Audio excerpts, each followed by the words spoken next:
Hello and welcome to our live coverage of the Phoenix 200, one of American motor racing's traditional events, and the final curtain raiser to the Indy 500 in May. That race also live on Sky. In Arizona, the race is only a few minutes away and we'll cross to there very soon. But first, I should introduce my two guests tonight. First, we have motor racing journalist and former Williams team manager Peter Windsor, who last year attended most of the Indy Racing League events. And with him, one of our regular pundits, Chris Goodwin, last year a front runner in the FIA GT Championship with the Parabolica Motorsport McLaren F1. Well, Peter, welcome. The Indy Racing League is the breakaway group from Card, and people said it would never work, that it would never pick up momentum. Today there's a full grid. Last year's engine reliability seems to have been sorted out. Do you feel the series is going places? Oh, I do, yes. And of course, don't forget it was CART that broke away from the Indy Racing League. That's what they want us to believe, and to some extent they're right, because American Motorsport, he owns the Indianapolis 500, and it's around that race that this championship has now evolved with its own cars and its own engines. And what we see today is a fantastic grid. It's incredibly close. It's the closest grid we've had at Phoenix for 33 years. Chris, crashes. We had 9 of them in Florida in the first round of this championship. They seem to be part and parcel of the game here. Nigel Mansell, I think, here knocked a hole in the wall at one stage a few years ago. Yeah, well, the problem in this kind of motorsport is that what would normally be a harmless spin in Formula One is a heavy accident. As you can see here, you know, if you have a spin, you're going to hit the wall and hit it hard. So you don't tend to get away with a great deal. The races are very long as well, and with pit stops and changing fuel loads, it's difficult to actually predict what the car is going to handle. Like different temperatures can affect the handling of a car. But also another thing is with the high speed you achieve on these ovals, if you're in or out of traffic, if you're behind a car or overtaking a car, it can really affect the way a car behaves, and again that can catch you out and again put you into the wall. Yes, what about track conditions and air temperature and airflow? Well, they're important in motorsport in general, but they're very, very important in oval racing, because you're talking about just 3 corners that you're trying to get perfect, and so obviously small variations have a huge effect if you're that near perfection, and that's what oval racing is all about, trying to anticipate the changes and adapt the car and your driving to those changes. Oval racing, as you say, but this is a tri-oval, so what's that? Well, it just means that there's not a back straight parallel to the front straight. There's a sort of kink, and they straight line the kink, and it's still flat, but it just makes it slightly more interesting around the back of the circuit, approaching the last corner. So they have to be perfectly on line there, and that accident we saw was Kenny Brack last year, slightly offline, coming out of that kink on the back straight. They call it a dog leg. I think it's not really a dog leg, though, is it, in the golfing sense of the word? No, it's more a kink, really. It's just a sort of slight bend. Well, let's take a look at the car we have in the studio. It is a model. Some big names have won this race in the past, and that, of course, there's a British interest in that, isn't there, Peter? Well, there is indeed. That's built by G-Force. They won the Indianapolis 500 last year, their first full racing car they ever built. A fantastic achievement, based down in Fontwell in the south of England. And they, of course, also built the car that broke the sound barrier. So as a result of that, G-Force are really riding high at the moment, and all credit to them. And their cars are very quick here in Phoenix this weekend. How competitive do you feel the racing is going to be, Chris, here? Well, looking at the grid, the qualifying times are incredibly tight, but qualifying is one thing, a 200-mile race is another. These races are very, very difficult to read, though. In particular, I think this race is going to be very hard to predict a winner. It's a long race, so a lot of the outcome is going to be down to pit strategy, teamwork, reliability. Last year, reliability was a major influence, so I wouldn't know who on earth to pick as a winner, but it's going to be a tight race and good fun to watch. Names have won this race in the past. Let's take a look at them in the field today. Only one past victor, Dutchman Arie Luijendijk. Arie, of course, a winner of last year's Indy 500, and we have a superb model of that car, as we've talked about. And as you can see, Eddie Cheever 1996, Bobby Gordon in 1995, and some big names there, Peter. Yes, there are, and I think there are even bigger names coming in the future from IRL. There's some very quick guys here. Tony Stewart is a world-class driver in any dimension, and he's a fantastic guy to watch. I'm really looking forward to seeing him perform. And he's not on the front row, which is going to make it even more interesting. We have Jeff Ward and Billy Boat on the front row. Billy Boat's got a bit of an odd name, I confess, but equally the guy's very quick. He's really earned his spurs in sprint car racing, and he's gone very quickly in IRL from day one. And it's interesting to see Raul Boesel, who's a classic kart driver, now in IRL, and he's in the midfield. That's not to decry Raul, but it's to show that the standard of driving in IRL is now very, very high. It looks like the conditions out there will be reasonably warm today, that the forecast is for a high of 88 degrees. How will that affect the racing? Well, obviously good in that it's not going to rain, but I think the temperatures are going to be slightly higher than in qualifying, so the teams and drivers are going to have to take that into consideration. It's going to be hot out there. I think these drivers are used to racing in hot conditions, but it's going to be hard work for these guys, and they're going to have to keep their concentration for a long time in hot conditions. Those are live pictures coming in now from Arizona, Peter. You've touched on some of those names. I think we're going to become pretty familiar with those guys before the night's out. That's right. We see Kenny Brack there. He's a name well known to European race fans. Did very well in European 3000. He's driving for AJ Foyt now in IRL. He was right on the pace in the first race in Disney World, and he's very quick here too. Qualified when it was a little bit too hot, so he should be pretty happy with that. Roberto Guerrero, another name from the European scene. Marco Greco too's raced in Europe, so there's a lot of European contingent there. Also the Marco team, Helmut Marko, did European 3000 last year, is now having his first race in IRL with Dave Steele, a very good young American driver, rookie driver, having his first race here at Phoenix. They did well to qualify, and a lot can be expected from Helmut. It's a lot for a European audience to focus on in Phoenix this afternoon. That's right. I think it's interesting that a guy like Helmut Marko, who achieved a lot of success in European 3000 with his team, with Montoya driving for him, is now doing IRL, and I think that says a lot about this championship. There's very good prize money, it's competitive, it's not difficult to get the car competitive. You buy a G-Force, you get an Aurora engine, you choose whether you want to be on Goodyear's or Firestone, and if you've got a quick driver, you're up there running at the front. Just looking along the grid there, the 28 starting cars, but no Jim Guthrie, who won the race last year. Yeah, it's sad that. Jim's a great guy, good driver, did very well to win this race last year.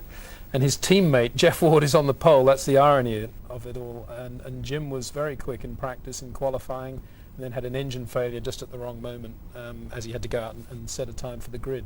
So very sad not to see him in the race, but again indicative of how competitive IRL is now. There are 4 quite good drivers not in this race because they had problems in practice. The cars, Chris, warming up there. What are they trying to do at this stage? Well, what they're trying to do is get some heat into their tyres primarily. They have a rolling start, and they're going to hit the first corner at very high speed, so they want everything up to temperature, so they've got a fair bit of grip to see them around that first bend. But also they'll be having a really good look at the circuit conditions. You can see different colours on the tarmac there, different skid marks obviously, but various points on the circuit where there might be a bit of dirt or a bit of fluid even possibly from one of the cars, so that all the drivers will be trying to get a good read on the circuit conditions before they take the start. Okay, 200 miles of close racing sure to follow. Let's cross to Arizona and join our American commentary team led by Paul Page. And you really have to wonder, the former motocross champion that is accustomed to jumping out of a gate, or the former midget driver who's accustomed to a nice flying start. Green. Ward makes a good move early. One engine looked like it was in trouble as they went through one. He's still running. Ward to the lead. Boat to second. Stewart to third. Looks like Kenny Brack was able to make a good move and jump in fourth. Oh, look at him spread wide there. Good side-by-side racing coming off of 4 here, Paul. Back in the field, plenty of action. Salazar, remember that he had that problem with the car yesterday. Caught the wall good in 2, but apparently they've got it back working. Now on board with Scott Goodyear. That's Roberto Guerrero just ahead of Goodyear, and then Eddie Cheever. Whoa, Chastain comes very high, up close to the wall. Stefan Gregoire driving the Chastain blue car.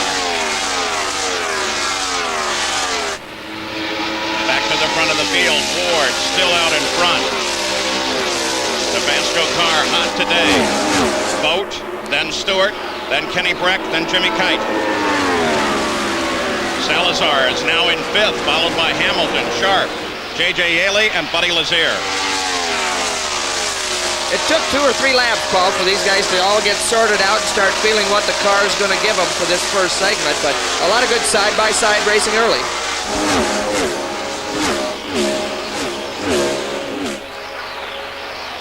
rest of the field comes through. They're all chasing Jeff Ward, who has led in 3 of his 5 IRL starts. Top of the screen will give you the lap number and the distance behind the leader as we go through the field. This is on board with Scott Sharp here. You can see him shuffle his hands around a little bit. A lot of guys don't do that, Paul. A lot of guys never take their wheel off their hand off the wheel, but a lot of times Scott will actually shuffle his hands, and a little unusual. Looking back from Hamilton for a second there in front of Scott. Hamilton in 7th, Sharp in 8th. Back on board Sharp. No change, front of the order. Ward, Boat, Stewart. And the other thing to consider is very quickly the front of the field will begin to overhaul the back end of the field as they spread out. Well, not as quickly today as we've seen in the past here at PIR. Tony Stewart now begins to move on Billy Boat. They go too wide down the backstretch. Boat in very tight, but Stewart pushes into 2nd place. So Stewart's laid down the gauntlet. We'll take a look as they come to the line at who's running the faster laps. You'll see the order and then the lap interval. Ward actually not as quick as Stewart on that last lap. No, Stewart's flying, and it's really a good sign. If you can get on the throttle coming off of turn 2 to get underneath the guy, that's a good sign for Tony and how he's going to do in this segment. The other guys are all striving for that same situation. It's often that we see Stewart with faster laps than everybody else in the field. But again, fast is not nearly as important as traffic. Well, Paul, we've seen Stewart fast in the past, but these teams have closed the gap on the Menards team. They've had the equipment now for a little bit longer, almost a year now, and a lot of these guys have really closed this gap. Running in 3rd place, Breck. Look, they're coming up on the back cars already. That's Tice Carlson that the leader went past, car into the wall.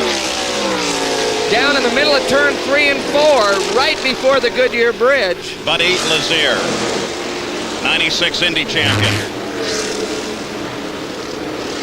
The 91 Delta plate looks okay. Snapped his visor up. Yeah, the visor doesn't look like much of a hit. Well, it's hard to say. It's too bad, Buddy. They tried some different things after qualifying. Weren't happy with the changes they made. They tried to put more wing, more downforce in that car in the last practice session. They saw that that didn't work for them, so they changed it back to a setting, obviously, that didn't agree with that race car. And with Buddy, anytime he gets the wall, there's always concern for his back. Remember, it was at this very racetrack in 1996 that he literally shattered his back in a practice crash over in turn 2. But then, with total perseverance, went on to win the Indianapolis 500 2 months later.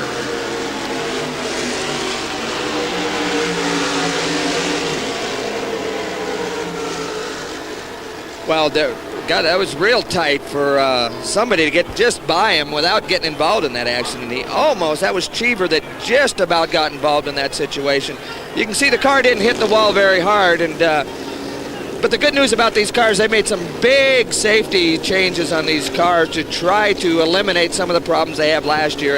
And most everybody's real happy with the changes, the modifications they made to the cars, the bell housings, and what they've done around the seat area and the head area to try to protect these drivers. Hey, Tom, we just checked with Ron Hemmelgarn on the condition of Buddy Lazier. He said he's fine. Asked him what happened. He said the motor let go.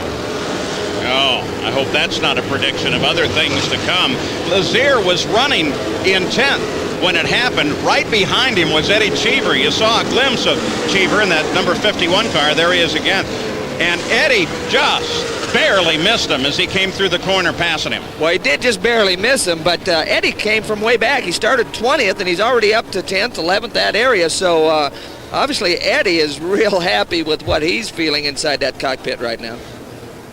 And his counterpoint, Buddy Lazier, who looked like he was moving very well until the engine finally let go. We have our first caution, and the field now circulates slowly behind the pace car, but still headed up by Jeff Ward, our pole sitter. Jack? Well, Paul, you were talking about Billy Boat dropping back and losing a couple of positions. You guys know that on these cars you have a 5th in a 6th gear. You know, you've got kind of an overdrive gear to them. Well, what happened is Billy Boat tried that overdrive gear, and the car began to slow down considerably. And Tom Sneva, he couldn't drive it as well into the corners. So what they've done during this caution period is they've been back and forth on the radio trying to make an adjustment with what they call the bars. And you could maybe explain what that is, so that they can go back into that overdrive gear and get the car to handle as well as it is in the regular gear. Gary Gerald? A problem for Robbie Buell, and you talk about fortuitous timing for John Menard, who watches from pit road. Some of the upper cowling bodywork right in front of the windscreen, in front of the cockpit, came loose. Then came the yellow, so he was able to duck into the pits. They got it buttoned down. Had they not been able to get in and that bodywork rip away, they'd have lost all their radio communication, and who knows what other problems might have resulted. So Robbie Buell, the winner at Loudon a year ago, at least has an opportunity to get it fixed. And Paul, going back to what Jack talked about with the different high gears they have, the 5th and 6th gears, usually those gears are close enough on the spread that it really doesn't affect the handling characteristics. So I'm a little bit surprised on that. But, you know, with this yellow, it'll give them a chance to regroup a little bit, talk on the radio. Sometimes talking under the green is a tough situation for these guys with the traffic and the shortness of these straightaways. But this is a good opportunity for them to get regrouped. Now, another car that we kept track of during that incident was actually running behind Cheever, that 21 car of Roberto Guerrero driving for Pagan Racing. And as he got into the situation, he lost it, went up. Well, it's still unclear, was it a full brush of the wall or did he just get very close? I don't see anything obvious, do you, Tom? Well, we can't see the right side of the wall, and that's what's going to be touching something. So maybe we'll get a chance to see if he was able to white wall those Goodyears a little bit. It does look like... It's like at least the right rear. Well, that's a big enough brush from a driver's standpoint. Yeah. No question about it. He's got some white on those things. There's an easier way to do that, Roberto. They make paint for that, where you can do it in slow motion.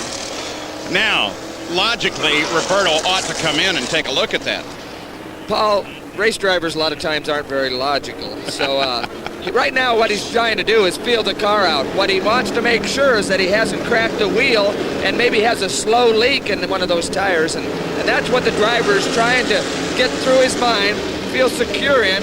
And with track position being real important here, you know, he's going to either gamble a little bit or he's real confident that everything's all right.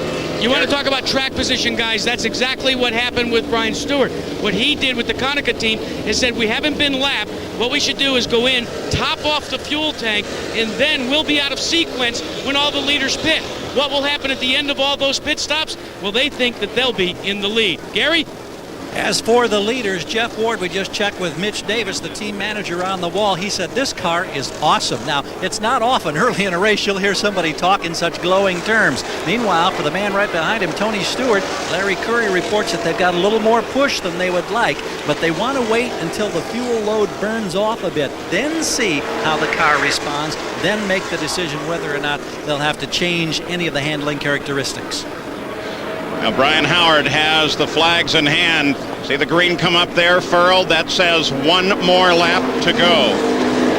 We'll see the running order as we come back toward the green flag. And Marco Greco, they are saying, should come in. The observers have reported that he's spraying something. Not sure what, but they do want to check that car. And he is on the way in. He's in the pit lane now. In that first little segment, Eddie Cheever ran from 20th up to 11th. And Stefan Gregoire from 22nd to 14th. So some good runs coming up from the back of the field. There's Greco answering the black flag, and we'll see how serious an answer it's going to be. The crew obviously is taking it fairly seriously as they're going for the calling. It looks like it's probably some kind of motor problem that where it's got some holes in it that it didn't have in it when the green flag went out. As they come back to the green flag, it will be Jeff Ward and Tony Stewart. You'll see another yellow car third in the line. That's Tyus Carlson. He's a lap down. And then the true third place car, Billy Boat, who's in that green car now, moving to the inside as we take green once again. Kenny Breck took a look to the inside. Davey Hamilton comes alongside of Jimmy Kite. Great move by Davey to get underneath Jimmy Kite right there on that restart. Now you're on board with Davey Hamilton. Hamilton looking for the inside. Now right behind him with Scott Sharp, that's Tice Carlson off to the outside as Sharp is chasing Hamilton into one.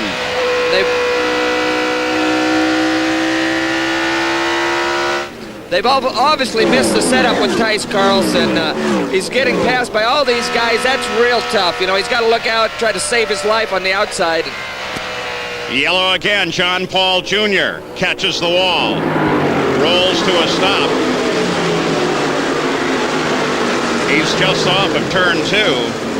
Right at the crossover point on the dog leg on the back of this. While they call it an oval, it's almost a D-shaped track. Obviously not a physical problem for John Paul Jr., but one that they're going to have to worry about the race car itself. They may be able to, certainly the way they're acting is that they can tow it and maybe get it fired up and go again. Yeah, I'm not sure that he did make contact with that wall, Paul, because it's got all 4 wheels on it, and that's a good sign. Well, and the official report now coming from race control is no, he did not get any contact with that wall. So this is our second yellow of the day. And on that restart, Kenny Brack made a very, very good move and sits in 4th behind Billy Boat. Of course, Jeff Ward is still the leader. So the second yellow, they will try it again. John Paul Jr. restart. They already done that. There he goes. Got the engine going, and he'll limp back.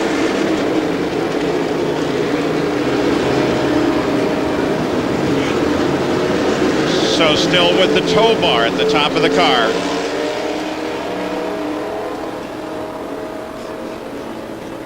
The Indy Racing League, Dura Lube 200, 19 laps complete. Jeff Ward, the pole sitter, is the leader. Tony Stewart has moved from 3rd place up into 2nd. The original front row starter on the outside, Billy Boat, sits in 3rd.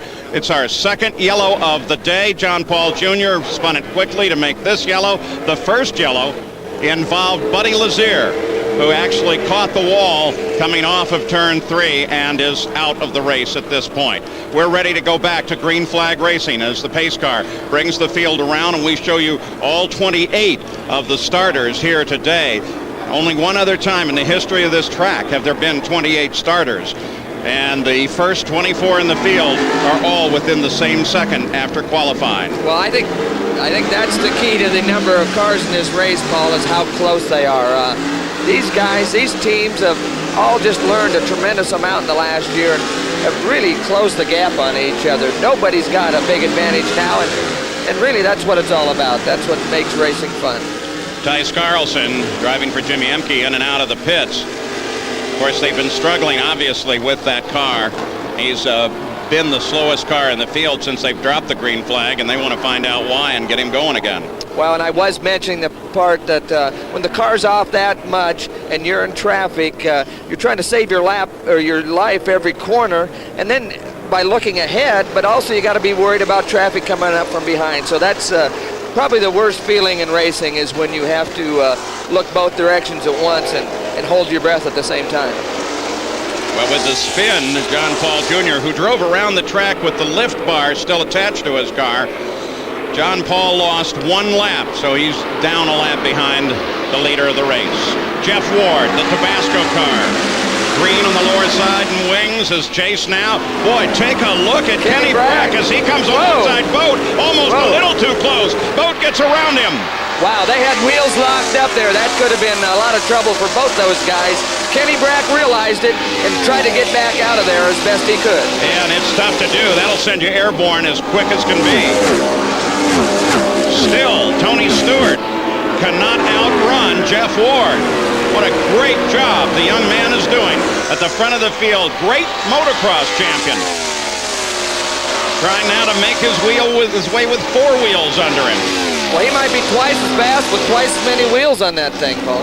They all circle around. It catches up your breath when you see him come around a car heading into the pits like we just did. Still Ward. Stewart 3/10 back. Then Vogt, Breck, Salazar.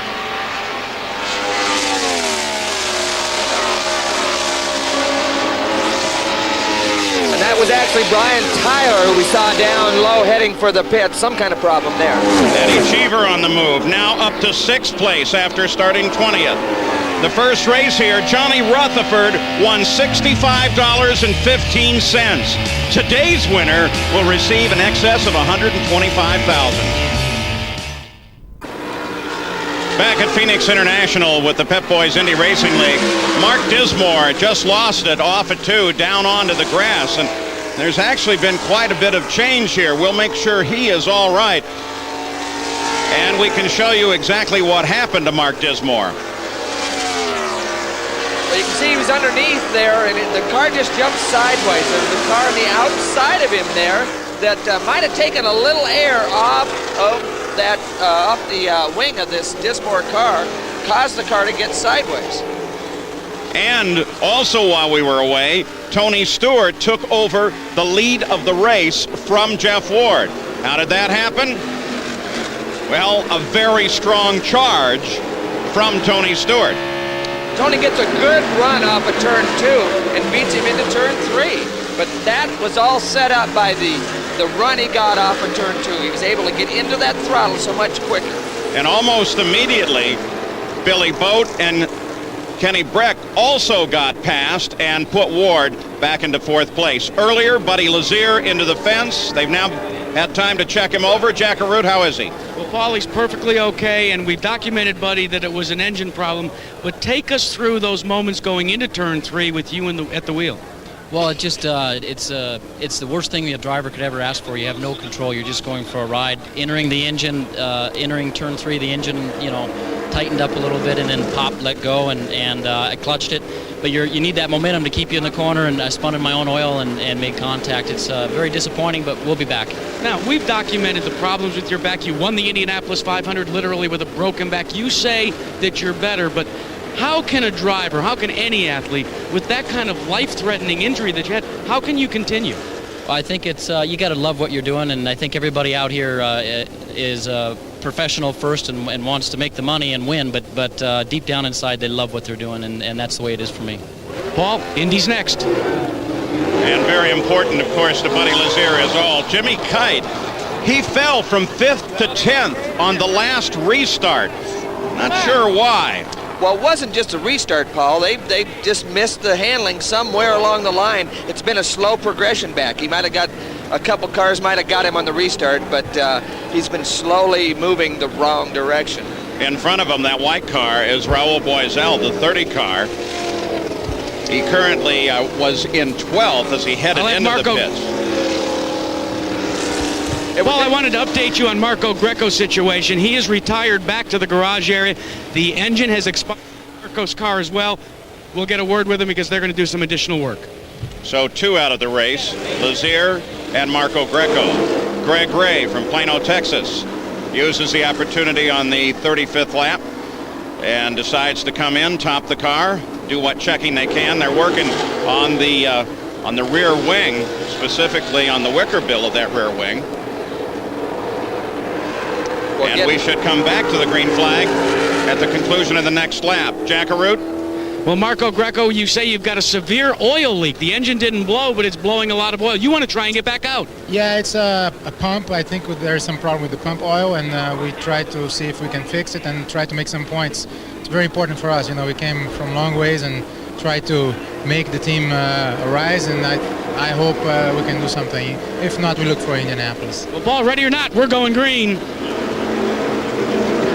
Well, Jack Arute, as the pace car takes him down into 1. One of the great things about the IRL, Jack Arute, if you're still with me, is that they let him work the car behind the wall, right? You know, Paul, that was one of the great additions that they made because it's a lot like NASCAR and Winston Cup. And what they've also done, because of the point situation, that allows a team to go back out. Now, that's a plus for people that are chasing points, but consider this as well. It's a big plus for each and every team as they try and build their black book, Tom Sneva. And that's like, how does the car perform? How does it work in traffic? They can add this. If Greco can go back out, they can gain some points. And as you know, they can put that in their log, and when they come back here, it helps with the setup.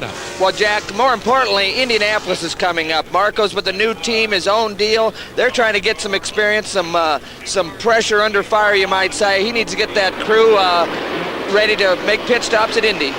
Back to the green flag. It's Stewart. Then 2 lap cars on the inside. That's Billy Boat.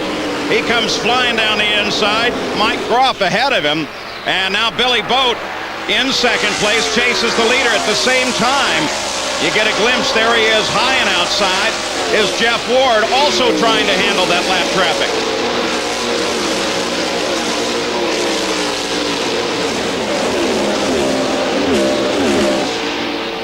Now Boat in pursuit, but Stewart steadily pulling away. Well, Kenny Breck's making a move. Billy Boat's teammate has done a nice job on that restart, and he's closed the gap on his teammate Billy. You know, most owners would go nuts when you have two cars out of your team fighting one another. AJ's just the opposite. He loves it. Well, you're assuming that he wasn't nuts before this all started, but being around it racing this long. I'm not going to get in the same problem that Jack Arut's already in. Jack? Well, Paul, Kenny Breck has been complaining from a push condition where the nose wants to continue to the wall throughout the race. What A.J. Foyt's done is he's done a situation where he says, we'll run Breck in a fuel conservation mode. We'll open it up and let our other car, Billy Boat, run wide open.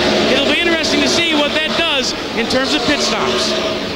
So the top four, Stewart, Boat, Breck, and Ward have all cleared. Look who's moved up. We've mentioned Cheever several times, now in 5th place. Gregoire, 22nd to 8th, and Schmidt also coming up.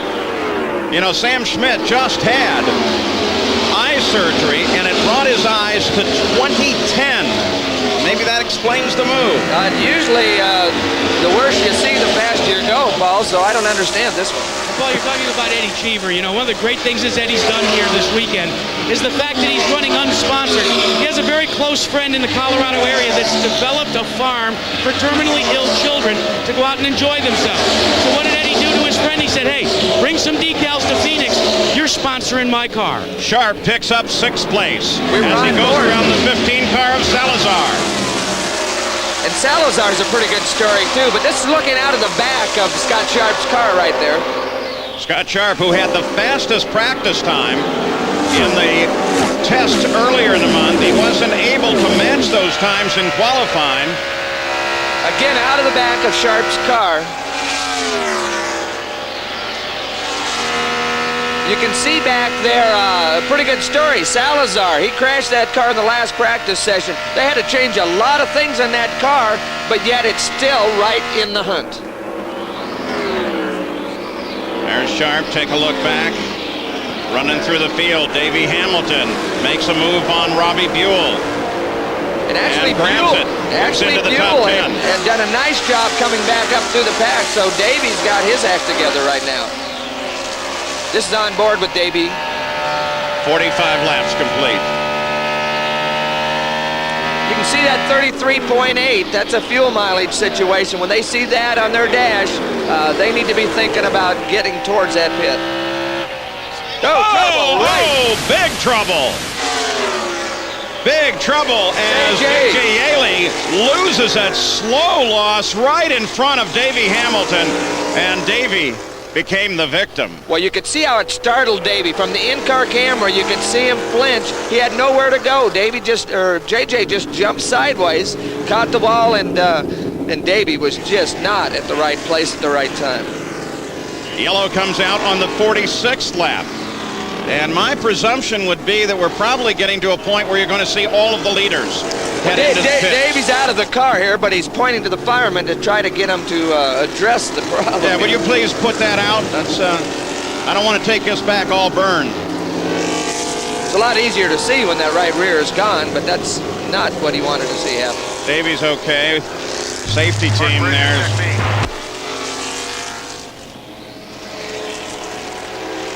A little bit slower for J.J. Yaley to get out of the car.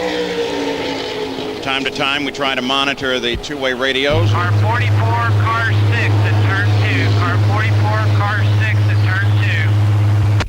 That's the Indy Racing League race control channel. And there's a view of race control. Pits are open. The fellow with the hat on, that's Brian Barnhart. He is the race director for the IRL. And just down to his left, almost off your screen, is the fellow who's talking on the radio, Mel Harder. And you can see Leo Mel up behind him to the left. He is, of course, is in charge of the Indy Racing League on a day-to-day basis. That's the race control operation. And now we wait, and we didn't have to wait very long. Here comes the race leader, Tony Stewart, on the pit road. Can take some leisure on this stop. Actually, all the leaders are coming in. Everybody followed Stewart into the pit lane. Paul, we're with Tony Stewart as Larry Curry's team, or John Menard, jumps into action.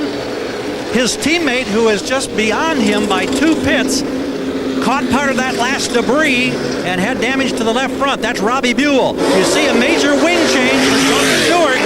They're trying to get rid of that push. Jackaroo. Well, Gary Gerald, here's what's happened at A.J. Voigt's pit. A.J. wanted Billy Boat to follow Tony Stewart onto pit road, and Billy Boat overruled A.J. Voigt. He said, I really think we can have another caution, A.J., before we'll have a fuel problem. So let's conserve the fuel, and then let's just stay out and lead this thing for a while. That's the call they've made, Paul. So already early on, in fact, the tactics begin to play. Billy Boat, car 11, the Conseco car. Yeah, I haven't seen too many drivers try to overrule A.J. Voigt, especially when A.J.'s paying the checks, but we'll see how this one is out. I don't think it matters whether he's paying the checks or not. I don't see anybody in the pits going to overrule that man, A.J. Voigt. So under the yellow with the Hamilton and Yaley incident off of turn 2. Field circulates. 49 laps complete.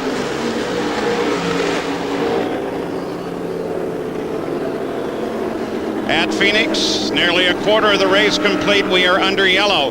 The reason for it was an incident over in turn 2. That's Davey Hamilton's car.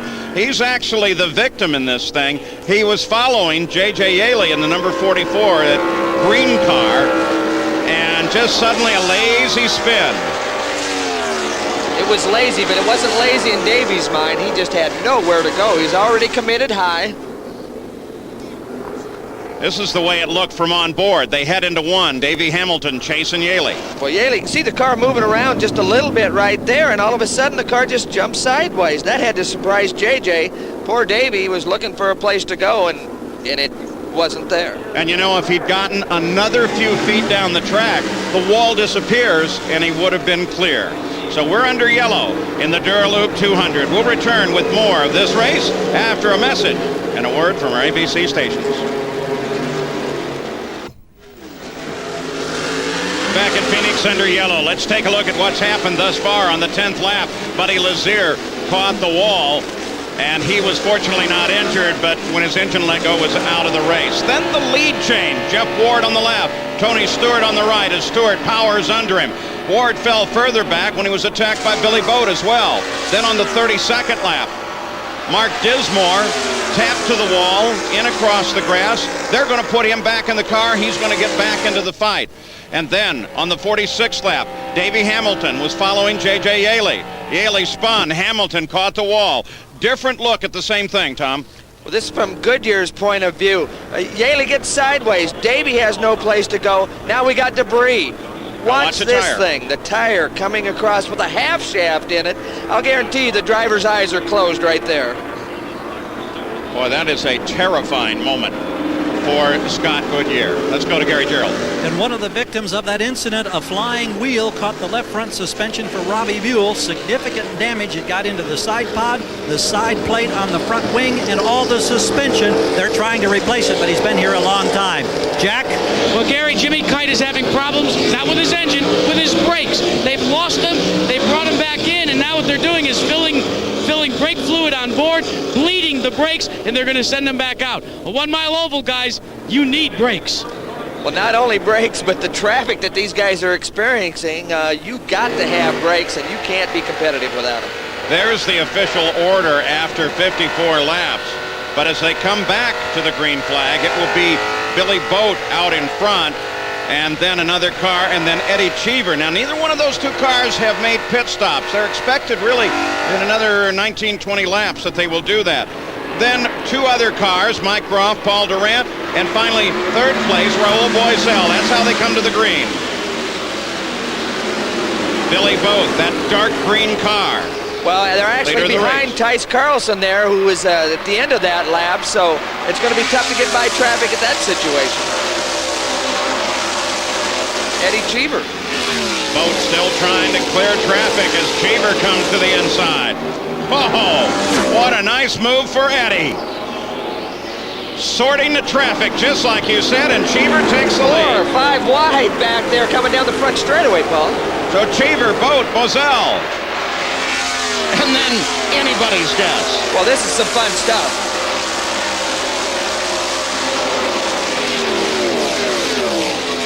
How about Cheever coming from as far back as he's come to lead this race? Pit stops or no pit stops, he's done most of it on the racetrack. How much of a difference as we watch Tony Stewart here as he comes up on Tice Carlson. He's that bright yellow car on the inside to the right of your screen. Just went over the oil dry and picked up a little puff of smoke.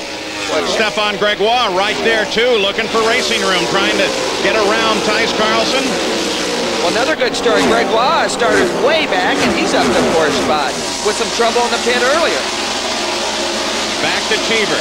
Tom, the fact that he has not stopped, besides giving him track position, what about the weight of the car compared to somebody who just did? Well, the weight's lighter. In fact, we heard on the radio, Billy Boat, we got trouble coming off of 2. Big trouble inside down. Coming off of 2. Oh, my goodness, Ari Lyondike. Lyondike flips the car upside down. You can see him moving around, though. That car was sliding upside down, but his head wasn't on the surface. Look at him, still working on the wheel. He's talking on the radio. He picks the steering wheel up so he can talk on the radio. I wonder if there's an antenna hooked up to that. Be very careful, Ari, when you pull the seat belts loose, please. Well, that's always a good sign, obviously.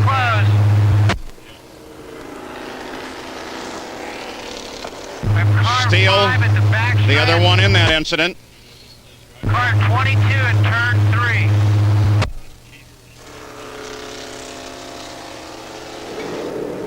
Well, they've got him right side up now, so they got a better chance to get him out of the car now.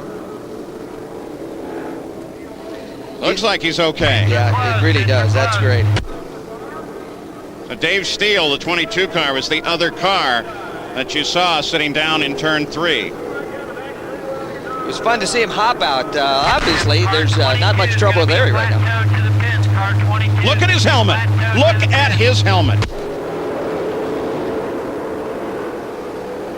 You know, that puts me in mind of Johnny Rutherford here, 1980. Got upside down on the front stretch, and all he could say was, I was just wondering how thick the helmet was because I could feel it scraping. Well, one thing about race drivers, one of their harder spots in their bodies is their heads.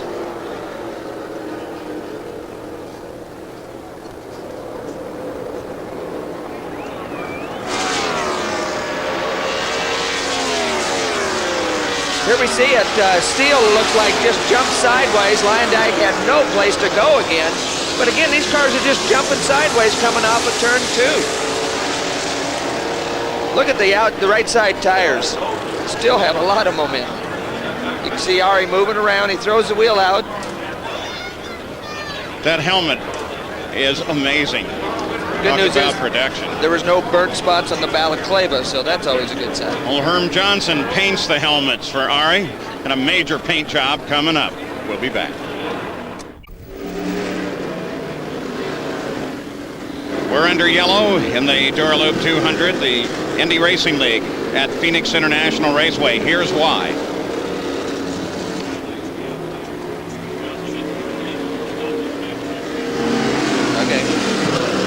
Oh, here we go. That car right there, David Steele, on the far right-hand side of your screen, is the car that starts this problem.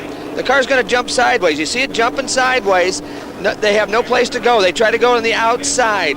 One car spins in front of Lyondike, and then Lyondike is up over a wheel and on top at this point.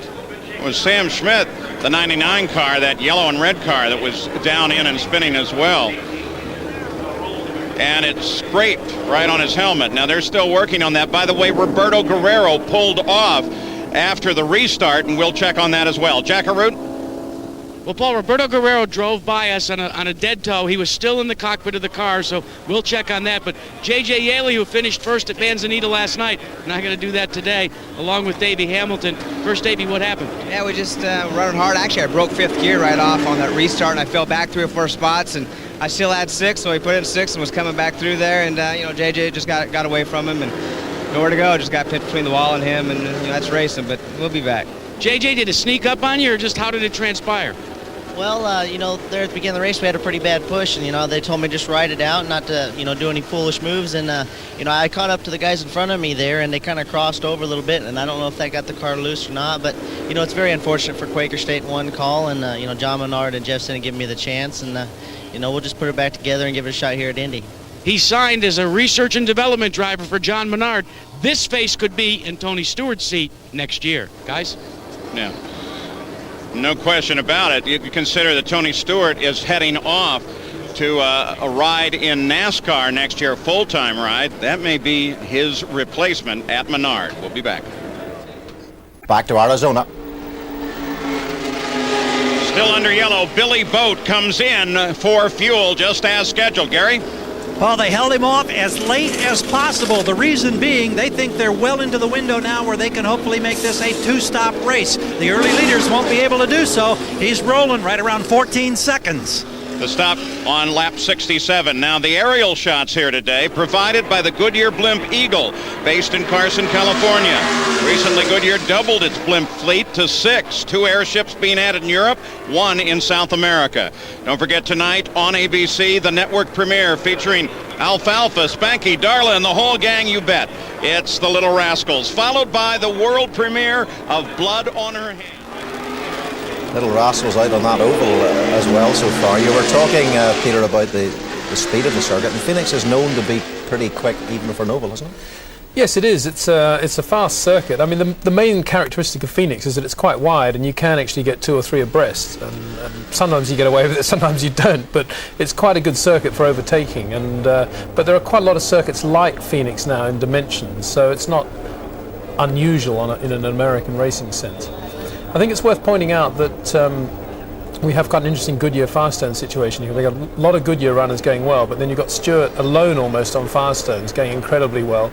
So the pattern is very evenly balanced in that sense as well. Tony Stewart in the yellow car, of course, out in front. Let's go back and join the commentary team in the States live at the Phoenix 200. There's the green flag. A lap down, and the 3rd place for Earl Boiselle. Kenny Breck underneath the Buell car there. Breck in 3rd. Report on Roberto Guerrero, a gearbox problem. He is out of the race. Kenny Breck, the 14 Power Team car, driving for AJ and closing on 2nd place. You can see a little oil dry down in the corner. That's tough to run through the first time. You're not sure if that track's going to hold you or not. There's Scott Sharp. He battles with Boiselle. This is inside Sharp's car again. Coming off of turn 2 here, Paul. All right, they're heading into turn 3 here. You can hear him roll out of the throttle a little bit, but he's able to pick it up about in the apex and drive it on off the corner. Down the front straightaway here. Traffic ahead. Again, rolling out, probably touching the brakes a little bit as he enters turn 1 and 2. And then he's just trying to get after the throttle on the exit of 2 as quick as he can. His target is Jeff Ward.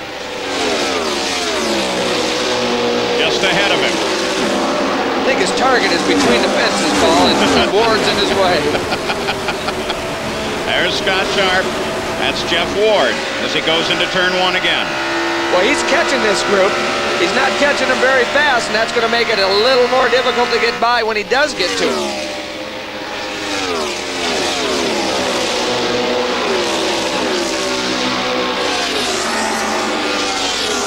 Order. Jeff Ward down on the inside. Didn't quite have enough to make the pass there. And that is not a move for position with Jeff Ward. He's simply trying to get around some, and I say it in quotes, slower cars. Well, in this case, it's Buell. Yeah, he's He's not had his misfortunes, and Right. it's certainly a car that can run up with the front anytime. exactly not a slower car, but a car that's had trouble early. And now Sharp takes a move. So Sharp on the run now. Stewart, Gregoire, Breck, then Sharp.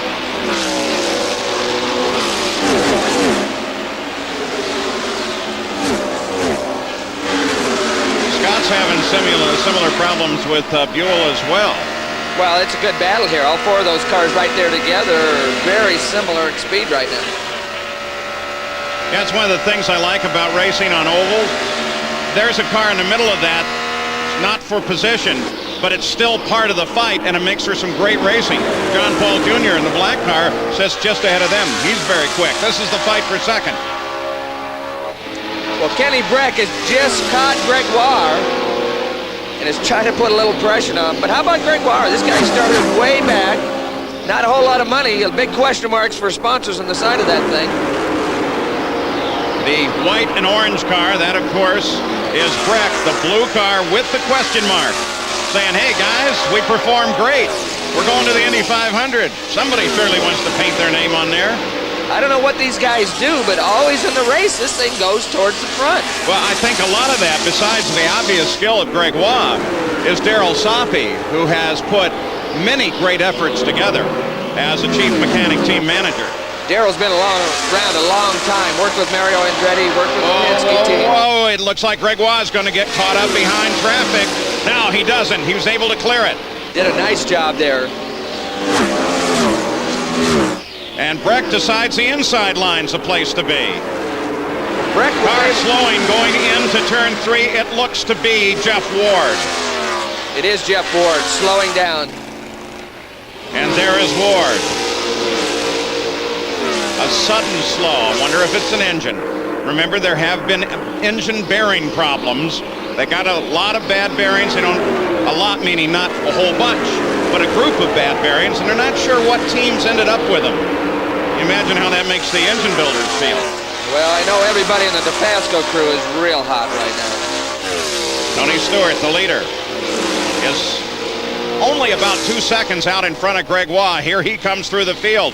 As with Ken Breck right behind him, they work around Mark Dismore, back in the car after being off the course. That's the distance all the way up to the leader. There goes Stewart. Here comes the fight for second place. That blue car is second. And the white and orange car behind him is third place, Kenny Breck. Scott Sharp, whoa, way up there. Tice Carlson had him going on both sides of him. That's not fun for a lap traffic. And that gives it over to Kenny Breck to move into second place. Traffic is the key. Now we'd like to pause for 5 seconds to allow our ABC stations to identify themselves.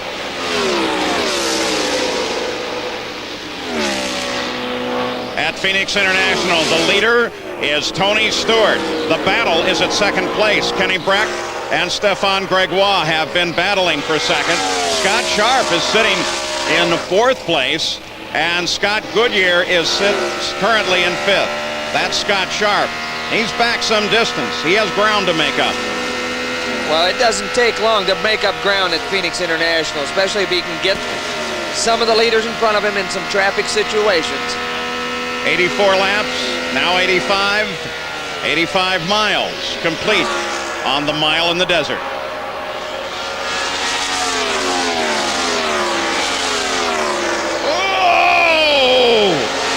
Oh, look at Cheever with Billy Boat right there as well as they battle their way through. They're trying to catch up with Scott Goodyear. Well, almost put Cheever into the wall. There's great battles all around this racetrack right now, Paul. We just can't keep up with them all. You know, I think that battle for seventh is probably the best one on the circuit right now, and Cheever's right in the middle of it. There he goes. Here comes Boat. There comes Goodyear. That's Buzz Calkins right behind Goodyear in the red car number 12. This is inside Goodyear's car right there. On board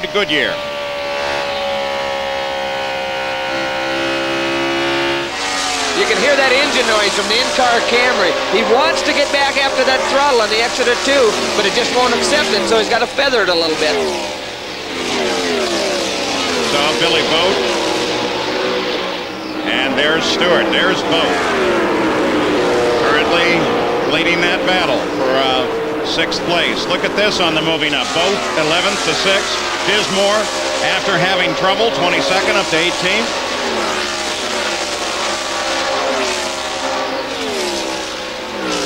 Tony Stewart, while everybody else is battling, has it pretty easy right now. He's 5 seconds ahead of 2nd place, Kenny Breck. We'll return with more of the Dura Lube 200 after this message and a word from our ABC stations.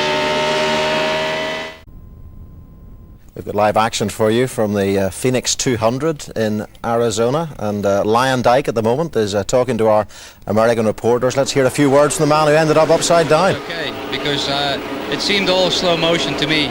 I could see the sparks flying off the car, and I could see the tarmac underneath me going by, and the seat belts held me in really good, so everything worked fine. And just before I came to a stop, I was telling them on the radio everything's okay. Well, who says these guys aren't athletes? You know, what I think's interesting is Arie Luyendyk collects helmets of all the drivers. And he and I were talking. He's got a little museum in his garage at his house out here in Scottsdale. And I wanted to trade a helmet with him. You may want this guy's, too. Tony Stewart. He's now gone around Eddie Cheever. Put him a lap down. Cheever was in 6th.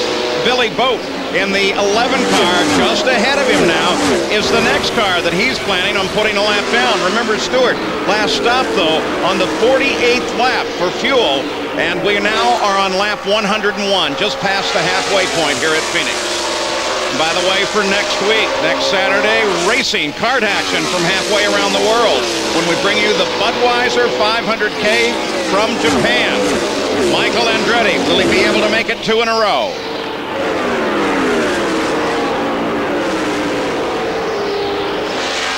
Boat certainly knows he's there. You saw Jeff Ward slow down, pull off earlier. Gary, what's the story? According to Mitch Davis, Paul, they believe that they've blown 6th gear, so they've gone down to 5th. They basically have to put it in the cruise mode. They hope to stay out there, but they clearly can't run at pace with the other guys. Very disappointing break for the guy who started on the pole. And with a spectacular run in the early going. There he is, the 35 car. Tom, 5th to 6th really is only about 1 tooth different here, isn't it? Well, a lot of times it is, but what surprised me that Jeff didn't catch it any sooner, because he almost slowed to a stop and then realized, hey, maybe I ought to try something else. The thing's back up to speed. He's not that far off the pace. It's just he lost quite a bit of time before he realized he had other selections. He's not far at all. He currently runs in 10th. Stewart puts Billy Boat a lap down. So now Stewart style comes. Nope, sorry. He's still got him to go. It comes by Ray. Actually, Billy stepped up the pace. Yeah, actually, he sure has. Stewart was closing. We got a yellow spin.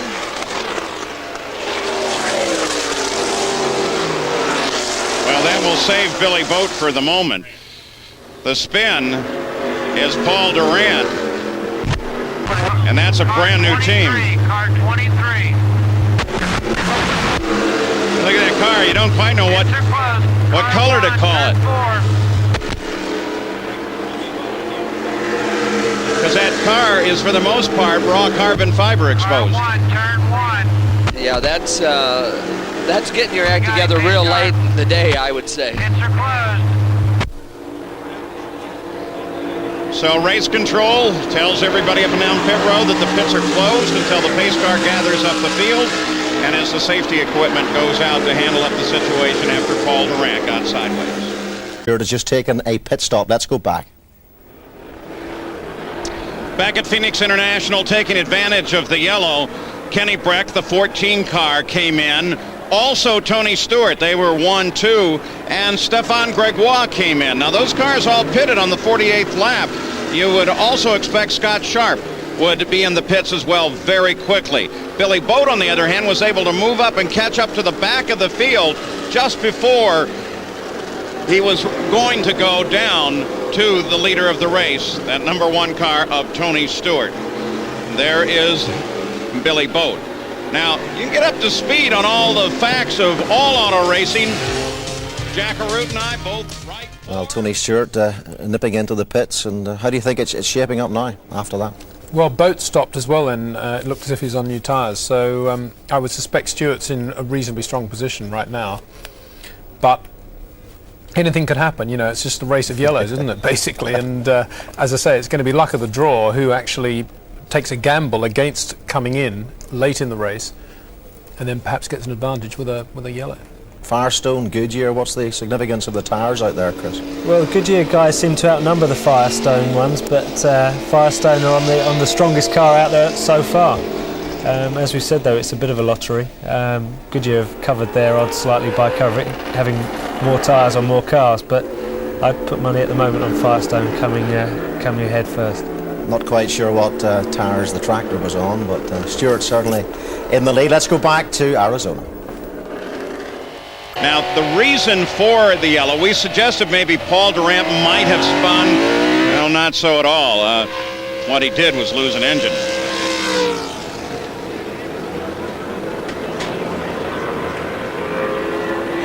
Now, when one of those goes, that's oil and water coming out of the car. That was a lot of debris coming out of the back of that car. You can see on the screen here on the in-car camera the moisture, a lot of water, but there was also oil in there to make that kind of smoke. And of course, not so much what comes up on the visor, but what gets underneath your wheels when that happens. Because when it lets go, it usually takes the car that has the engine going and anybody who's pursuing closely behind. So Stewart, he will be the leader as we come back to the green flag. Kenny Breck is in second, followed by Gregoire, Sharp, Boat, Cheever, Calkins. Boat still on the lead lap, top five still on the lead. 113 laps will be complete as we come to the green. What's interesting is three of the guys on the lead lap are actually going to lead this group down to the green flag. They're at the tail end of the lead lap. Stewart's caught back 7 or 8 spots, so it'll be interesting to see if they can hold him off and maintain that lap and maybe get another yellow to help him later in this race. And there are 6 slower cars in front of Tony Stewart that he will have to immediately handle up. Well, we're not sure they're slower yet, Paul. There's some quick guys up there. They've just struggled. Good point. One of them being Cheever up there. Green, here we go. Sam Schmidt, that yellow car down on the inside, made a good restart. He's trying to keep from going a lap down. 3 cars behind Stewart. Kenny Breck will try to get into the fight. Watch for him in the 14 car. He's closing in quickly past the first of those cars. Well, there's Goodyear. He's stuck in traffic. Listen to him. He had to get out of the throttle looking for a way around. I'll tell you who else is flying in this. Look at Robbie Buell. Look at that blue car, the front of the 2 Buell cars, as he's worked in front of the 2 blue cars as he's widened in and out, got in front of Stefan Gregoire. Remember, he's still a lap down, but boy, he's driving like crazy. Well, this is out the back of Goodyear's car. Kenny Breck is just all over him. Scott's being slowed up a little bit. Buell on the outside, a lap down or so, but the car is working real well. Yeah, Buell's actually 16th, not down a lap or so, down 13. Whoa! What's going with Gregoire there? Well, Breck just got underneath Goodyear right there. A good move. Kenny Breck is going towards the front. Well, he's currently running in second place. Gregoire keeps running this high line. How does he do that? I think he's got to have his eyes shut because he's stirring up a lot of stuff up there. He's dusting it off that high group. Just hey guys, ahead remember of him. We were talking about Kenny Breck having a push condition. Well, during that last pit stop, Dami LeMans and the AJ Foyt team said, we're not going to make any changes. Guess what? The push is gone. Don't you love AJ? So instinctive. Breck alone now. He's handled up Buell, but Buell sure put on a show. Now they say that they're concerned about debris. And they've gone yellow. Pits are closed. Car 1, turn 4. What was interesting that Breck... Hold up, Ray. Don't go yet. No. Car closed, your last car.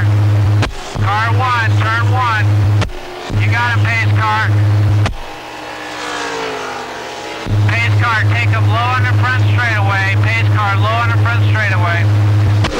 Mel Harder, the voice of race control. Cheever and Calkins both made up their lap as we show you the fastest laps thus far of the day. No surprise on Stewart. Look at Vogt. And Kenny Breck is closing on Tony Stewart. Then there's a 4-car separation of slower cars. Back to third place, Stefan Gregoire. Billy Boat is fourth. Scott Sharp is fifth. There's that battle, first, second place, as they flash across the line. It was real interesting. Last pit stop, we talked about AJ's team not making the adjustment to Breck, but we did see the fact that Tony Stewart did do adjustments to the front wing. They added a lot of front wing. This is a fight for third. Billy Boat moving on Stefan Gregoire. And Tom and gets him. Go ahead. To follow up on that, Larry Curry said we need more wing. We're trying to put it in on that last stop. They think that the car is good, but we see worry lines on the concern of the faces down here. They see how quickly Breck is closing up. We got a great battle shaping up now as they'll soon be hitting traffic. And again, Stefan Gregoire goes way high, but keeps the car under control. Boat now to third. Breck still working on Stewart, though Stewart recognized it and pulled out about 2/10 on him. Now Boat with Robbie Buell in front of him. Again, Buell not a player. He's 13 laps behind, but keeping out there and keeping plenty fast. AJ thinks he's a player right now. He wants Billy to get by clean and go towards the front. Boat's running good, but so is Buell. And Buell is the kind of guy, though, that recognizing that the lead battle might be right behind him, will eventually decide to let him through. He's been opening the inside to him for the past couple of turns. Well, they're all racers, Paul, and if they've got a chance to run hard, they're going to do that. Back at the front of the field, look at this. Breck is now close to within 100 yards of Stewart. Stewart's having to handle the traffic.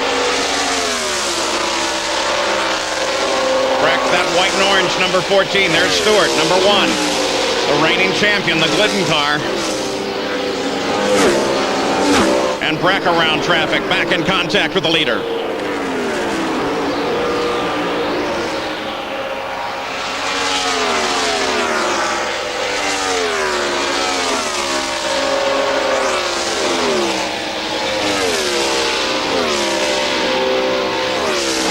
Here comes Stewart. There's second place, right on top of one another. Crossed the line last time at 9/10 separating them. He's been as close as 2/10. Actually fallen back a bit. Yeah, a lot of that's traffic, Paul. Who gets through the cleanest? We talked about it earlier. If you catch him on the straightaway, it's not going to slow you up, but a lot of times you're going to catch him in the corner and you got to roll out of that throttle. And I know from time to time we'll put that at the line computation in, and sometimes on a mile oval, You got trouble. Yellow again. On turn 2 again. It's John Paul. Oh.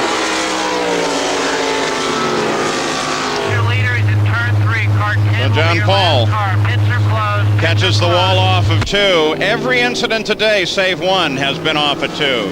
Well, John Paul's okay. A lot of damage to the car. Yeah, and that second contact is a lot of times the problem. Car 1 is at the start-finish line. Car 10 will be your last car, pace car. All right, pace car. There's Stewart, the leader. Well, we saw in John Paul's situation, he clipped the outside of turn 2. There's Buzz. He looks like he's got some debris damage there that's going to affect the handling of that car. But what I was trying to get to, John Paul made that second contact after the right side wheels were gone. And that's when a driver is really exposed because there's nothing there to absorb the energy. Again, What? Buzz, the front wing. Just peeled the upper element of that wing right up. Well, there's John Paul. The thing just jumps sideways hard and backs into the wall terribly. Now, I don't know. I don't think he's trying to get out of the way. There's nothing left on the right side, but now watch this contact. Now, that's what can be tough because there's nothing left there to absorb energy. John Paul Jr., he's fine, goes to the ambulance. That's mandatory. And there's the question mark, the Bradley car, Buzz Calkins, with that element gone. And Billy Boat comes into the pits, and he comes in third place, but still very definitely a factor in this race. Scott Sharp comes in. He's the 5th place car. Well, these yellows give these guys opportunity to make further adjustments to these cars to try to close the gap from the leader. the damage to Buzz Calkins' car. They can change that nose pretty quickly, and they are under yellow. Boat rolls. The crew's wisely taking their time during the yellow. Sharp rolls out. And the Buzz Calkins crew goes to work on the nose of his car. It's going to be a modular change. We'll return with more after this message and a word from our ABC stations. Yeah, lots of stories around the Paul family, Paul Jr. and Paul Sr. But actually, John Paul Jr. is quite a quick driver. He's a very quick oval driver, and sad to see him out of the race. But he's had a very eventful day because he had a problem earlier on too. So perhaps he should have called it a day earlier on. He's had a few run-ins with the law, and so was his father, and here a run-in with the wall. And that's turn 2 again, Chris. Yeah, all but one accident has taken place on turn 2. It's proving fairly treacherous there. Maybe it's just the direction of the wind. You know, a slight change in the wind direction can be enough to catch these guys out. They're that much on the limit, and the cars are that dependent on their aerodynamic downforce. Obviously, yeah, for some reason there's a lot of problem with that particular corner, but it just shows you really how much of a lottery this race could turn out to be. John Paul went into the wall fairly hard, and the car behind him had the closest of shaves. Buzz Calkins damaged his front wing, but there was nothing to stop him having exactly the same trouble as Arie Luyendyk. It was just, you know, 1 foot further away and got away with it. Stuart leading, what is the psychology now of being in front? I mean, he's coming down to the crunch zone, isn't he? Well, yeah, he is. With a race like this, you're all the time going to be thinking about trying to stay out of trouble, and in the traffic here, you know, he is very experienced and he's doing a brilliant job at cutting through the back markers without any trouble. All he needs now is for another turn 2 incident to happen right in front of him, and you know, there'll be nothing he could do about that. But he does seem to be pushing very hard. The car's working for him, and him and Kenny Brack is managing to stay with him, but they do seem to have the legs on the rest of the field, and they're pulling away. So when he gets the chance, he's just trying to distance himself from the rest of the field. So he's looking pretty strong. He has plenty of experience of leading and winning, of course, which must help at this stage. That's right. He's won a lot of races on this circuit as well in sprint cars. A great oval driver, as I've said before. I really would love to see Tony Stewart in a turning left and turning right at the same time, you know, actually on a road course. I think it'd be very impressive. I think I've got a lot of time for him. Chris talked about this being the Indy preparation race, and it's the last chance saloon, I suppose, for these teams. Well, it is, yeah. I mean, I don't think this circuit particularly is technically relevant to Indianapolis, but if the car is good and the team's working well and you've got a good result, obviously it helps on the build-up to Indy. European interest that we had at the start of the show, and it's obviously continuing, so let's see if we can have a European winner in Arizona at the Phoenix 200. Very expensive little parking lot down there. Some of the cars that have been involved in crashes today. We're still under yellow. At least the onboard camera still works on one of them. Tomorrow night, Oscar night on ABC with an all-new Barbara Walters special. Too much about Barbara Walters. We'll worry about what's happening in this race. And I was just mentioning there the European interest, certainly at the head of the field, and we could possibly have a European winner, Chris. Yeah, as I said earlier, Kenny Brack seems to be the only car capable of staying with the most frequent leader, Tony Stewart. So, you know, he could be well placed for the final section of the race to give it that little bit extra push. Your tip, Peter? I think Kenny can do it. I'd really love to see him win. I think he's a great driver. He should have won the European 3000 Championship. He's been working very hard in America. He's with Foyt now, second race with Foyt, and AJ's a very, very good manager of races, particularly on ovals. Well, Paul Page commentating over in America now, and there again is the green flag. We're away once more.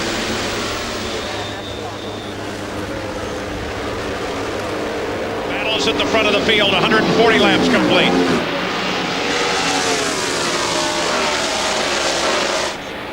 There's 60 miles to go now.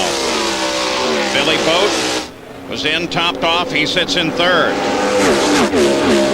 We actually third in line right now is Jeff Ward. He's running real good. He might be able to get a lap back and be a contender yet, Paul. Tell you what, despite his gearbox problems, Jeff Ward has been moving steadily forward. He's now in 6th place. 1 lap behind the leaders.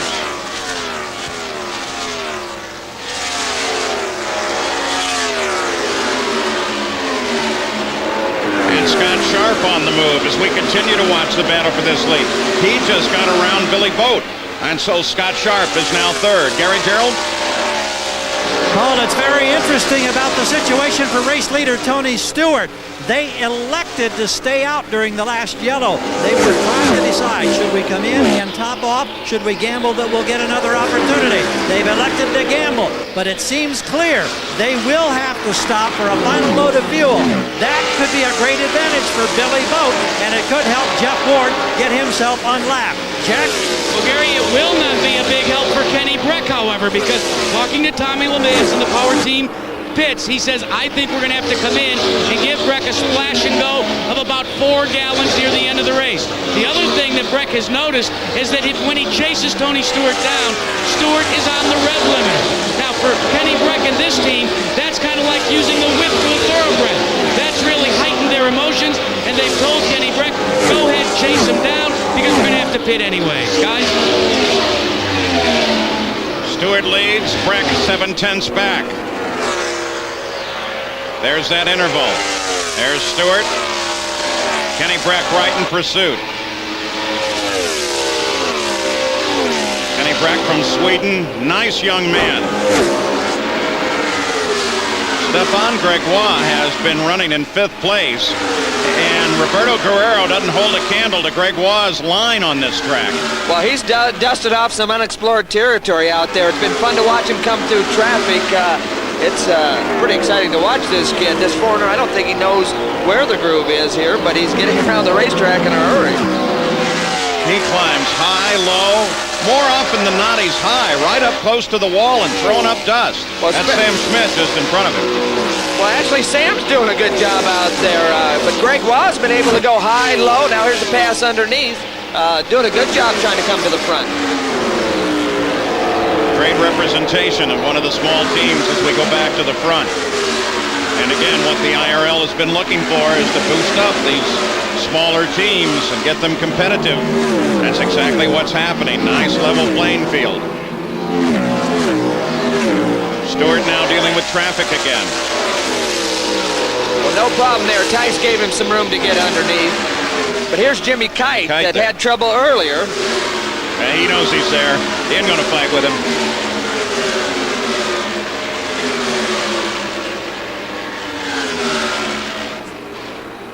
Looking back now for Kenny Breck.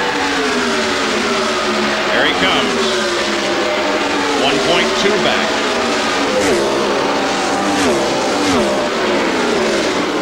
And Breck, there he is. Now has to handle up Jimmy Kite to get back in touch with the leader. Well, and really, you don't realize how hard Breck's working. Probably harder than the leader. The leader's just cruising, but Breck's trying to close the gap. So he's on the rev limiter, on the very edge of control in each corner. So Stewart still the leader. 4 times the winner of this race has gone on to win the Indy 500. Voigt, Bobby Unser, and Al Unser twice. What will happen this year?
change around.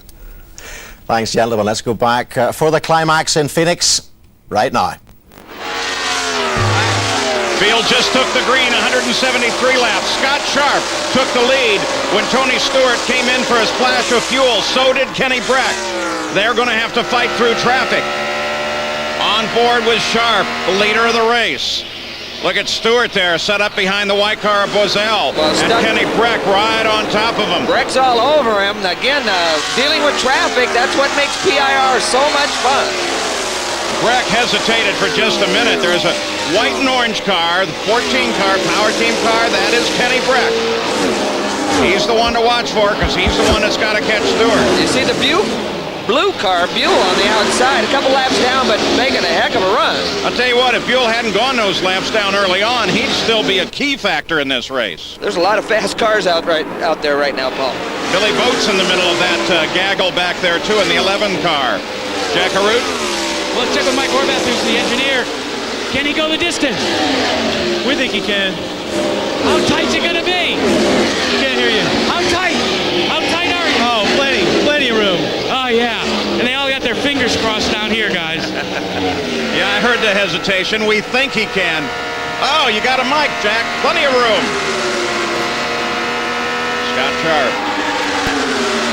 The leader of the race. Here's Tony Stewart, second place. And right behind him is Kenny Breck, third place. Stewart is 3.5 seconds back from the lead.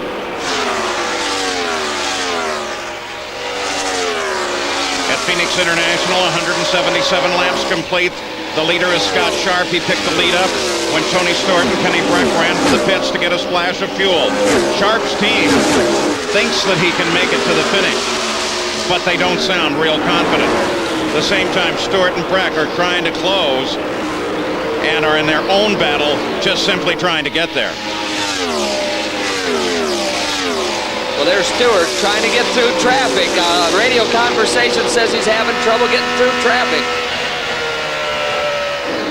Now we can take a look. There's Stewart. Now Breck's got some work now. Just tell you what to expect at the Indianapolis 500. As we come up, they'll cross the line, 20 laps to go. Stewart still in pursuit of Scott Sharp. There's the leader. There's second place, Tony Stewart. So Stewart has some traffic.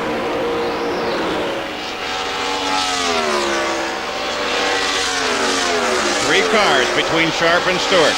There's Breck. Then you see Billy Boat. Get a glimpse of him, the 11 car from time to time. There it is. So now we move in the closing laps of the race with Scott Sharp looking very strong but being pursued. Well, 19 laps to go, Peter. Sharp in the lead, and Sharp is a man you know quite well.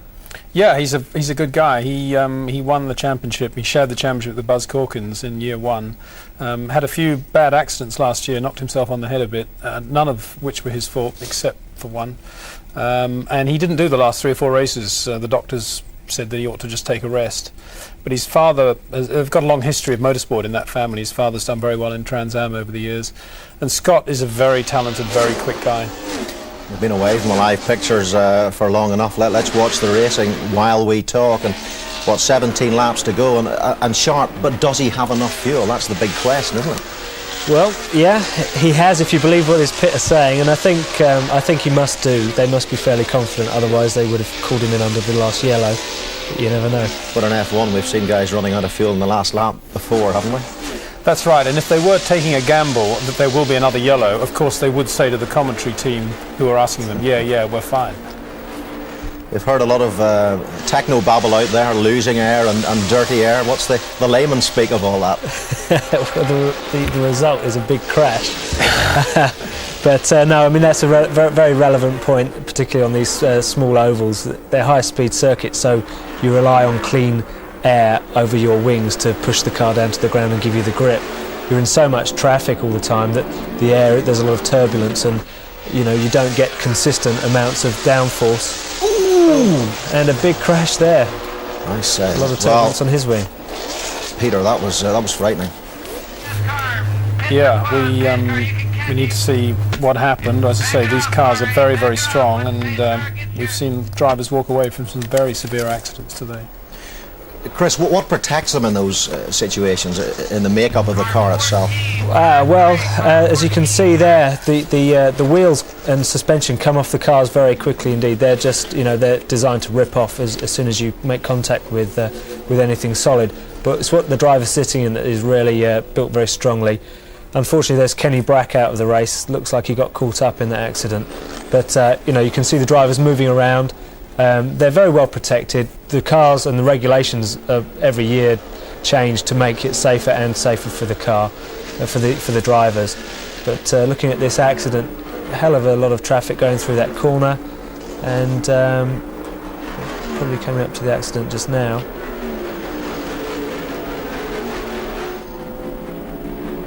What do you feel went wrong, Peter? Well, we're just about to see it. Looks like he just tagged Mike Groff as he was going inside him there. There's three abreast. You have Billy Boat right behind him. This is Kenny Brack. And it looks like he tagged Mike Groff and put him into the wall. It's a question of too many cars and not enough space there. Okay, well, let's go back to Arizona, Phoenix, and our American commentary team as we watch that huge smash again, led, of course, by senior commentator Paul Page. Fortunately, he scrubbed off quite a bit of speed at that time. Another look, same situation. It's brought out our yellow at 186 laps. Well, you can see him 2-3 wide on the exit of turn 2 right here. That's Billy Boat down on the right side of your screen looking underneath. Breck's in a sandwich right here. The sandwich is thinner. The bread's thinner than it needed to be. They touch tires. It turns him to the right. Mike Groff came down. I assumed thinking that Breck could move to his left, but he couldn't. Stefan Gregoire was there, and Billy Boat was closing in too. Well, that was hard impact into the outside wall, Paul. I thought Breck was actually going to get it worse than Mike Groff, but it looked like Groff actually hit harder than Breck. They're still working at Mike Groff's car. Remember, he suffered some pretty severe injuries a year ago and is really just coming back to full health from that. So the IRL safety team working on that car. What's that going to do when we go green? One, it's going to make it a sprint to the finish, but it's also going to do some great tactical stuff. Stay tuned for World News Tonight, Sunday. It's coming up next, except on the West Coast. So we're under yellow at PIR. You feel, Peter, that this in fact helps Sharp? Yeah, this will be quite a long yellow. They'll be cruising around now, and there'll be a lot of cars. Still, there are cars between Stewart and Sharp, and there'll be probably just a couple of laps up to the checkered flag now. So, looking good for Scott Sharp. Chris? Yes, got to agree with that. Scott Sharp's looking fairly comfortable on fuel, looking fairly comfortable for a win, perhaps. Okay, let's go back now to Arizona. Not too many laps to go, but we'll be staying right to the end of this, of course, here on Sky Sports Live. The Football League review will follow this programme. How could we possibly miss the end of such a fascinating race? It's been incredible stuff.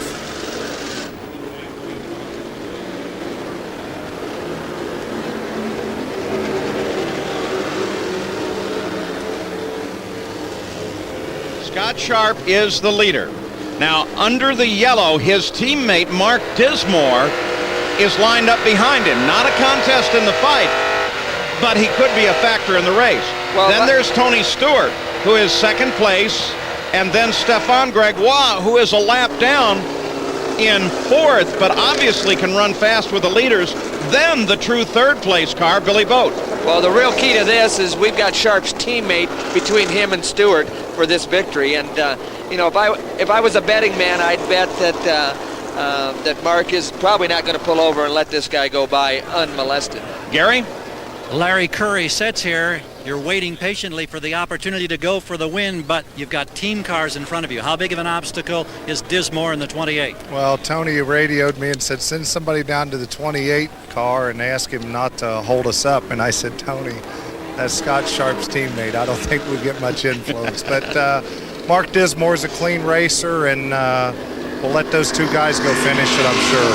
Now, the pace that you've seen with 10 laps to go, established by Sharp, have you got enough muscle if you get by Dismore to make a challenge for the lead? Oh, I certainly think we can make a challenge for the lead. The good news is there's not a bunch of traffic, so we get by Mark Dismore, it'll be interesting here on the finish. Thanks. The bad news is going to be the length of the cleanup, because with the cleanup going long, as they cross into that final 10-lap barrier right now, it looks like it's several more laps for the cleanup, and they may be down to a 2, 3, 4-lap sprint.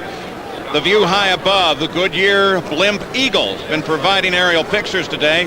1998 marks the 100th anniversary of Goodyear and the 73rd anniversary of the Blimp fleet. Well, Paul, again, we're going to have a good finish here. Don't forget.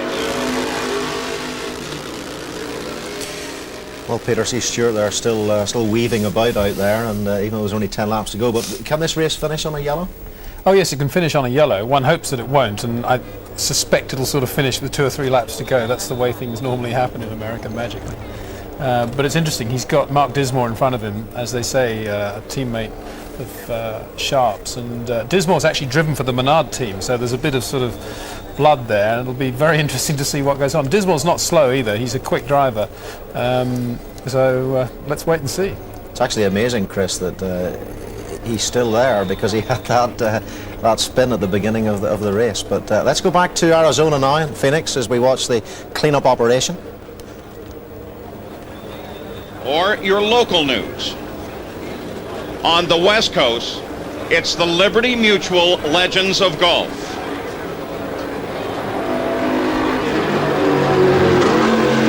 They got Mike Groff out of the car here. They're trying to get his gloves off. They're trying to stabilize that neck area. He is moving around, though, so that's a good sign. He's trying to get his other glove off. They got the left-hand glove off. He was trying to get his own right-hand glove. Those are all good signs. Again, he was injured last year. And of course, the real question is Kenny Breck. Under the yellow, they're counting the laps down. Not the real question. We know he's out of the car and he's fine, but we hope to hear from him to see what insight he may give us to how this thing's going to run to the finish. 192 laps, 8 to go. You can see they are still cleaning up. It's going to be very, very close.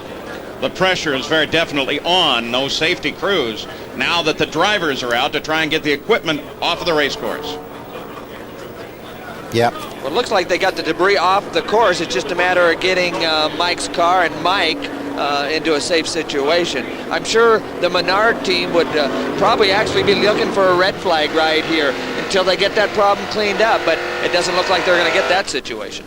All right, now let's look at the lineup, because that's critical. There's Scott Sharp, then Mark Dismore. Dismore's not a factor. Then you saw Tony Stewart. Then Billy Boat is third, but these other cars in here are going to make a world of difference. And the race control is saying that they believe that they are going to get going before they run out of distance at 200 laps, but it's going to be close. Well, Dismore is a factor right now. It'll be interesting to see how that's played out. You know, there's some of us have been in that situation before, but this is a teammate situation now, and Dismore's down quite a few laps. It'll be real interesting to see what happens here for this first restart. Well, what would you do if you were Dismore? As a racer, you got to race, and if the car's good, you drive her down in there and see if the guy behind you is faster. Do you make it wide? No, you wouldn't want to make it wide. That would be unfair to the competition behind you. And he smiles while he says it. So we have the makings. If they can get those cars off the course and the equipment in, we have the makings of a great finish here at Phoenix International. A race that many drivers, and Tom, why do they say it, sets you for Indy. It tells you a great deal about your car for Indy. Well, we're not sure why that is, Paul, but if the car works here, you usually carry that on to Indianapolis. Now, aerodynamics are a lot different at Indy, but the mechanical side of the suspension, the springs, sway bars, shocks, a lot of those things really carry over from this racetrack to Indianapolis, and that coupled with the psychological advantage and the team morale that you can bring to the month of May by having a good race here in Phoenix. Well, you can imagine the tension that they're feeling. both up in Connecticut, where Scott Sharp was born and reared, and out in California, where he lives now. They know that they have the possibility of seeing a victory for this very likable young man. Well, this is a young team. The Kelly team has done a tremendous job in a short amount of time. So it's a relatively new team, but Scott Sharp, been around a long time, had a tough year last year, some injuries. I'm sure there's some people thinking that he might be overdue. In fact, I heard that he's 10 months pregnant. Now 5 laps to go. They now say that they're going to go green next time by. Mike Groff, the medical report is that he's awake, but he's a little groggy, and he's more responsive than he was initially. And so just to take the precaution, they're going to fly him out, aerovac him out to local hospital. I still don't know how they can tell when a race driver is groggy. So Sharp, then his teammate. You're looking back at his teammate there. The question will be, what can and will Tony Stewart do? You've got to bet that Tony Stewart, who is one aggressive race driver, is going to jump all over Dismore. And Paul, one of the things you may wonder about is, what about Scott Sharp in the fuel department? Well, they've gone now to full rich. They know Stewart is going to try and close, and they said, don't worry about it. We got plenty of fuel. Just go for it wide open. What, did you see Billy Boat too? Oh, now we're listening to Sharp's radio. And come on, 28.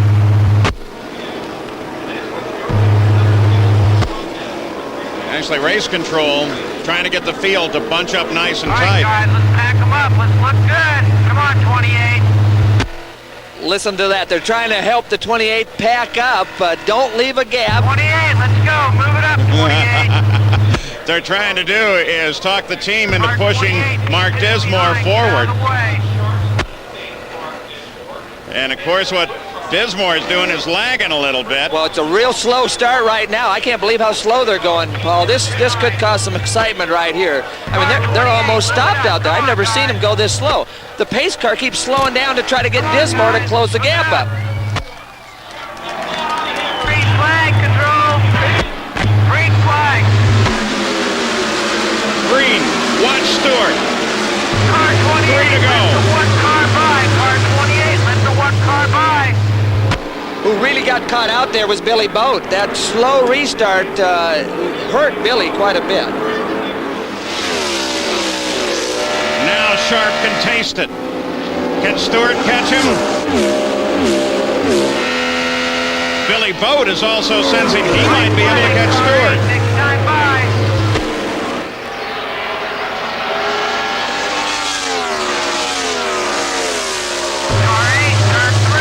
There's Billy Bowden and Greg Waugh running down into turn 3 side by side. Turn 4. All right, white flag. 1 mile to go for Scott Sharp. 1 mile to go for Tony Stewart. And Billy Boat is in this fight too.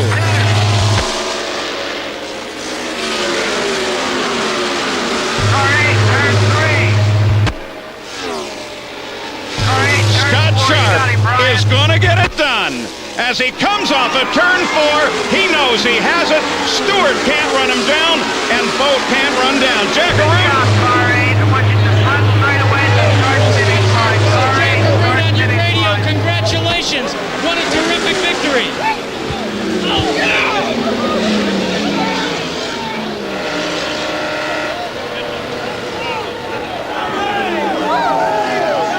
So the win goes to Scott Sharp, his second in the IRL. Tony Stewart can't run him down. Mark Dismore does his job. Stay tuned for World News tonight, Sunday, coming up next on the East Coast, or your local news on the East Coast. And then on the West Coast, don't forget the Liberty Mutual Legends of Golf coming up next. Unofficial results.